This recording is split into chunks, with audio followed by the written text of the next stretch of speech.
Welcome to Kenton Teaches. Enjoy the video. You begin by creating a Google Cloud project and opening the OAuth consent screen. This registers your app and clarifies user-facing info. Next, add your app name, support email, and authorized domains so Google can validate requests.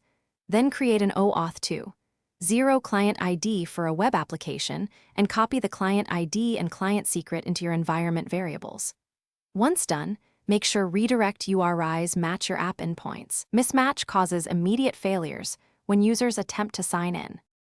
You implement the client-side sign-in using Google Identity or an OAuth client library for your technology. This gives you a ready button and SDK helpers. Request only necessary scopes such as profile and email, because fewer scopes improve conversion and privacy.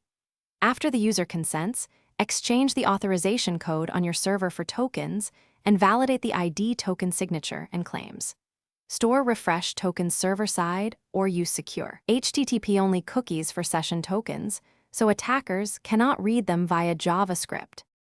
You finish by validating ID token claims, audience, issuer, and expiration to ensure tokens are for your app and are fresh.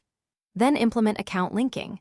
Map Google users to internal accounts and handle new user sign-up versus existing user sign-in.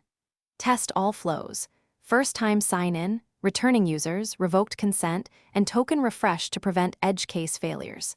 If something breaks, check redirect URI exact match, correct client ID and secret, and whether the OAuth consent screen is published.